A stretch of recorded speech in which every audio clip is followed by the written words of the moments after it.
I'm Jalyn Mitchell. Behind me, they're getting ready for dinner by a famous chef, Cheff Jeff. Cheff Jeff is going to tell about his life to the dreamers. My message tonight is several messages. Besides the recipes for success, I want to talk about the power of potential. When you talk about potential in an individual, especially our young people today, that are faced with so many barriers and so many obstacles in life, where they have to make choices in life that we never had to make as parents. And I want to say to the young people, life is about choices. And as a young man growing up in Los Angeles and San Diego, I made a lot of wrong choices when I was a young man. Very, very young age. I started stealing, breaking in houses, stealing cars. I had no value for community. I had no value for education. I valued 20-inch rims, cars with candy paint jobs, tennis shoes, gadgets and trinkets. So many things that our young people value today that are willing to die for. Young ladies get pregnant for. We disgrace our parents for. I'm talking about all the things that drive us and that move us. See, when I was a youngster on the street, I didn't care about anything but my American dream. And my American dream as a young black boy was the one day to get a house on the hill with a white picket fence. And for my mother to not have to work 2 jobs and struggle to put food in the refrigerator. And so she could provide a house with a roof. The many things that I never had growing up, the many things that many of us never had. Simple things. And I embarked on a life of crime, something I'm not proud of, in the 80s, which my generation influenced this whole generation of young men and young women. And why I've dedicated much of my life and my time to talking to young folks about making all the right choices. See, when you're young, sometimes you don't see the big picture. You don't see the consequences because we're living for the moment. We're living for those material things that move us, that drive us, that we think that we need to validate us. Even the young women who need to be told that who feel that if some youngster rolls up on them and get their hair done, their nails done, tell them how beautiful they are, how fine they look. And then you wind up giving yourself to that individual at a young age because you feel that you need to be validated for whatever particular reason, because you don't have a father at home.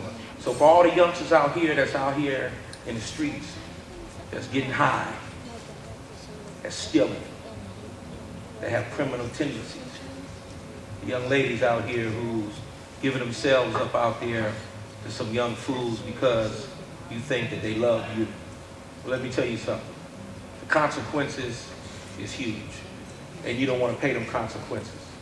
I have a son that's 27 years old.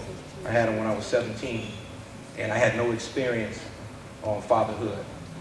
And I thank God that I went to prison because I wasn't around him to influence him. It just maybe he would have went down the life that I did, but he turned out to be a good kid. So over all these years, when I look back, I want to say, life is about choices. But if you don't have a plan in life, if you don't think, if you don't read, if you don't seek information, if you don't make change in your life, if you don't get from in front of that television, if you don't stop being out there trying to think that you're cute and everybody wants you, and focus on getting that education and making that change in your life, you may only get this high in life. You may not make it out there.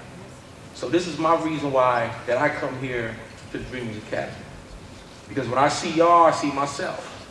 When I see some of you young women, I see my sister.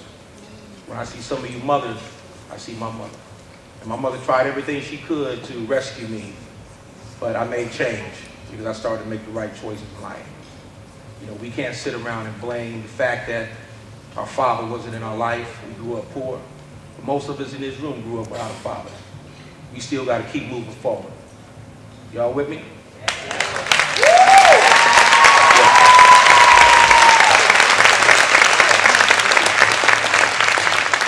You know, when I launched my show on the Food Network called the Cheff Jeff Project, and they called me and I said, you know, they said, Jeff, you know, we want to do a show with you.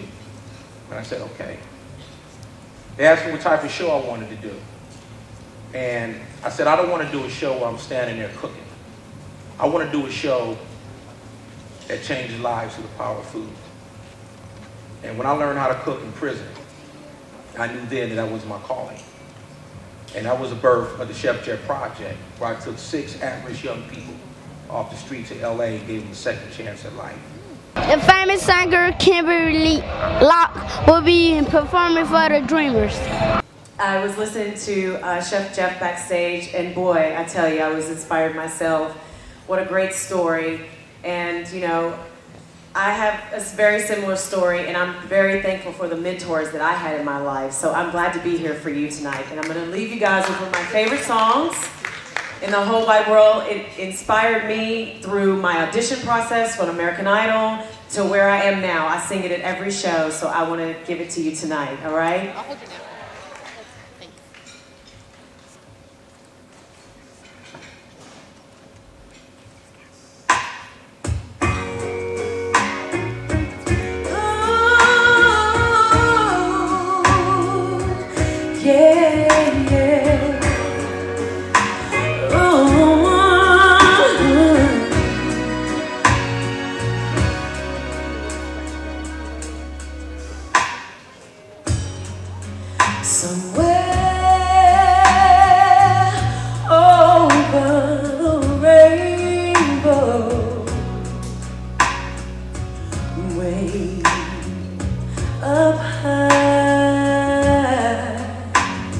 The dinner's over and I hope I get an interview with Cheff Jeff. I'm Jalyn Mitchell and this is Cheff Jeff Henderson from Las Vegas. So tell me about how hard you worked to be a chef. I worked very hard, young man. I mean, it wasn't easy becoming a chef. I started out washing dishes, and by the grace of God, I was blessed with many opportunities and second chances, and to have great mentors in my life that allowed me to become a chef at some famous restaurants and hotels. Tell me about your hometown. My hometown is South Central Los Angeles, San Diego, and now Las Vegas. You know, I grew up on the streets, rough upbringing. I didn't have a father in my home growing up. Even though my dad was around, he didn't live with us. I made a lot of bad choices and wound up getting in trouble.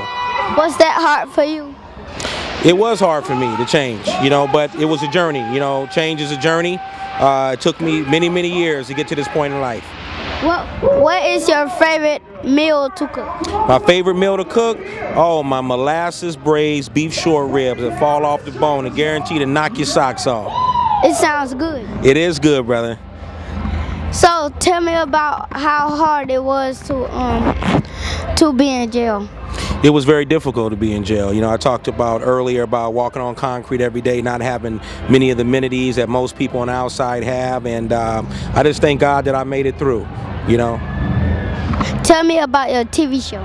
My TV show is the Cheff Jeff Project on Food Network, where I take at-risk young people off the streets and I gave them a second chance at life and taught them how to cook and use the power of food to change lives. Can you cook me a meal? You better believe it. I got some fried chicken over there. I got some collard greens. I got some catfish. We have a Southern Louisiana themed menu for Princess Tiana today. Sounds good. Yeah, you know what? I'm gonna tell you something, man. I'm very, very proud of you, man. I'm very, very proud of you. You know, you make me what I do not in vain. Thank you can you give me some advice to our students at our school? Can you say that one more time? Can you give me advice to our students at our school? Absolutely. You know, hey, you know, do the right thing. Make all the right moves in life. Don't take the shortcut, because at the end of the day, life's about choices. You make the wrong choices, bad things can happen. But I believe in everyone, that every young person has potential. You have to develop it, find your passion, find your dream, and go for it. Thank you for the interview. Thank you, sir. Get some shoes for you, bro.